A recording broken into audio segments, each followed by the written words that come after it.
नमस्कार मेरे आत्मीय मित्रों, आज हम और आप बात करने वाले हैं एक ऐसे विषय के बारे में जो हम सभी के लिए बहुत ज़रूरी है। वह है समय और आपका व्यक्तित्व। समय और व्यक्तित्व का रिश्ता बहुत ही पवित्र है, बहुत ही विचित्र भी है।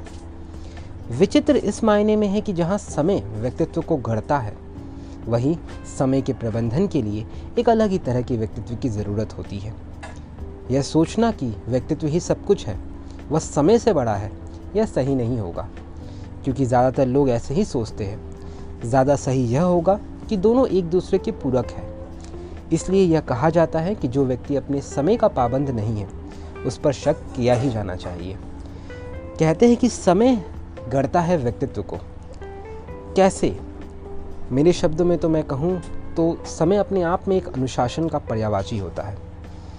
आप उदाहरण के तौर पे आप सोचिए कि आपकी कक्षाएं 8 बजे लगती हैं और आप पहुंचना चाहते हैं 8 बजे, लेकिन आप देर हो जाते हैं, तो आप अनुशासनहीन कहलाएंगे। आपको अनुशासन वाला व्यक्ति नहीं कहा जा सकता है, क्योंकि आप देर से कक्षा में पहुंचे। और समय जो है वही हमें बनाता है। इसलिए मैं कह रहा हूँ कि समय और व्यक्तित्व का जो रिश्ता है, क्योंकि समय हम सब, मैं और आप, हम सभी लोग समय की ही उपलब्धियाँ हैं। हम जो भी बनेंगे भविष्य में, वो समय का ही उपयोग करके ही बनेंगे। समय जो है वो वचनबद्धता है। आपने किसी से कोई काम करने को कहा है, आपने कहा कि इस तारीख तक मैं वो काम कर दूंगा। अगर आप समय के प्रति ईमानदार हैं तो आप वह काम उस तारीख के तक या उस तारीख के पहले कर देंगे।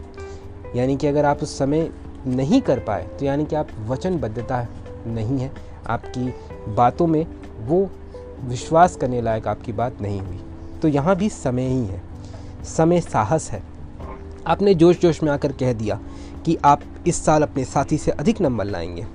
आपने कह तो दिया, लेकिन अगर आपने उससे कहा है और अब इस बात पर टिके रहने के लिए पूरे साल आपको पढ़ाई करनी पड़ेगी, जहाँ साहस की ज़रूरत पड़ेगी, तो समय साहस भी है। समय मन पर निरंतर लगने वाला सबसे शक्तिशाली अंकुश होता है। यानी कि जिस व्यक्ति ने मन को अपने संभाल लिया ना, क्योंकि ज़्यादातर वक्त हमारा मन जो होता है वो हमारे नियंत्रण में नहीं होता है, तो मन को वर्तमान में रख के उसका उपयोग करना बहुत ही ज़रूरी है। तभी हम समय साधने की कला को सीख सकते हैं।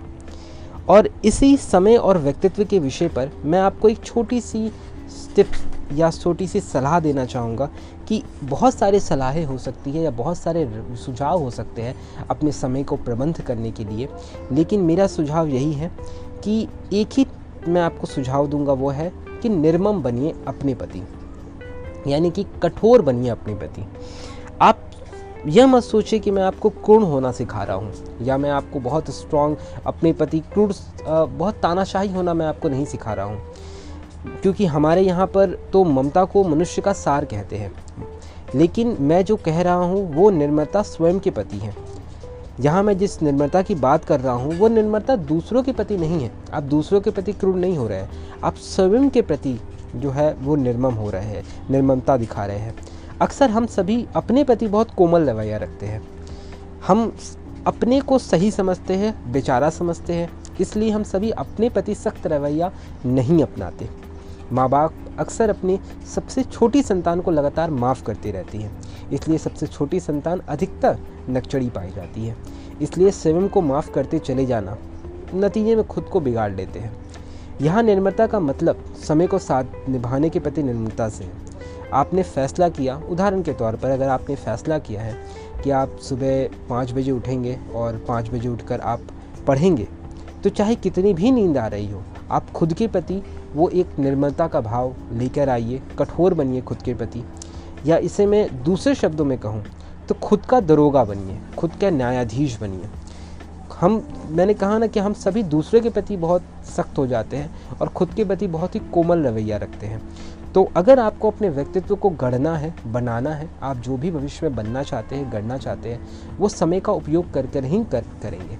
तो एक ही टिप्स इस ऑडियो के माध्यम से मैं आप सभी लोगों को देना चाहूँगा कि स्वयं के प्रति थोड़े कठोर रवैया अपनाइए।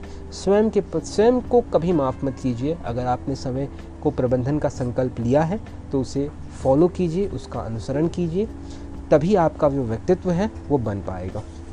तो चलिए, आखिरी में मैं आपको यहीं पे छोड़ता हूँ और समय के बारे में और किसी और ऑडियो पॉडकास्ट में समय के बारे में बात करेंगे बहुत ही अच्छे तरीके से।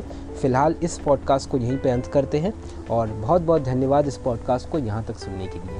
Thank you very much.